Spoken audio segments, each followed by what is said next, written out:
सूरज देव घाटवा पर तिवई चढ़ावे ले हो कि जल बीच खड़ा होई दर्शन ला कि असरा लगावे ले हो जल बीच खड़ा होई दर्शन ला आसरा लगावे ले हो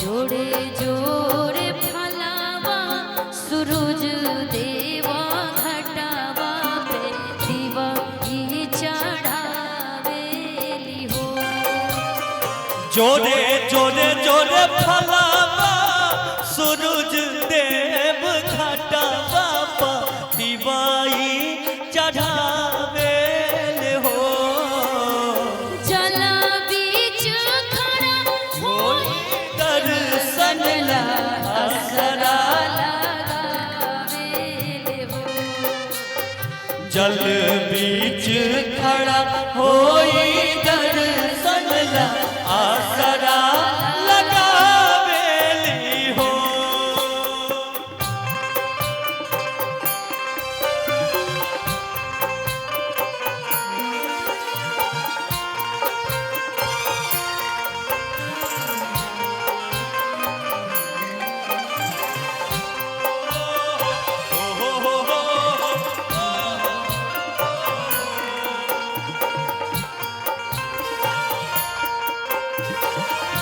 बोलते छठी मैया की जय।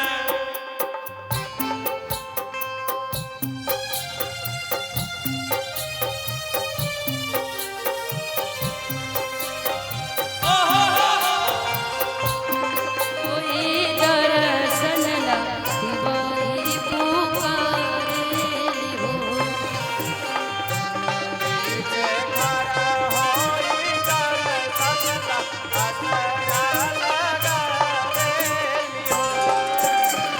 शीतली बयरिया शीतल दूजे पनिया कब देव देवता तू आके दर्शनिया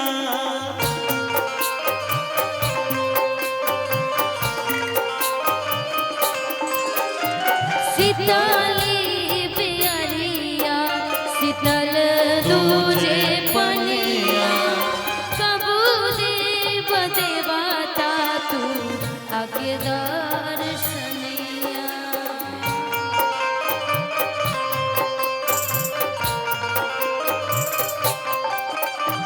जोरे जोरे सुपावा हो दीनानाथ घाटवा पर दिवाई चढ़ावे ले हो जोरे जोड़े सुपावा आदित्य देवा घटावा दिवाई चढ़ावे ले हो गोदिया में होई है बालकवा कोसी भारे आई बहो गोदिया में होई है बालकवा कोसी भारे आई बहो जय हो छठी मैया जय हो राउर महिमा अपरंपार जय जय छठी मैया जय छठी मैया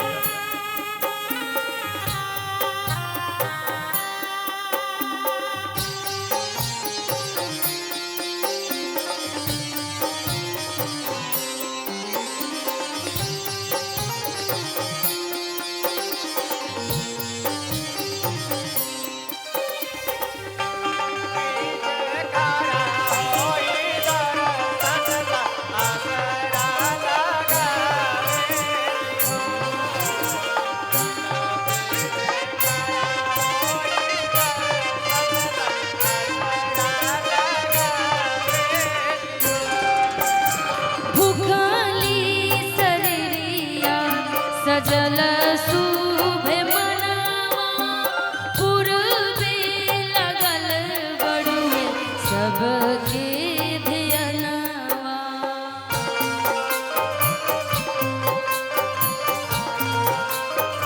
ओ भुखाली शरीरिया सजल शुभे मनवा औबे लागल बड़ुए सबके धयनवा।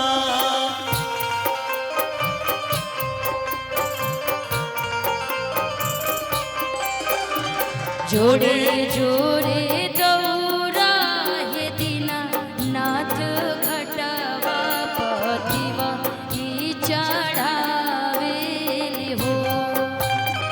जोरे जोरे जोरे गनवा हो दीनानाथ घटवा पतिवाई चढ़ावेले हो। जल बीच खड़ा होई दर्शन लातिवा ई पुकारेले हो।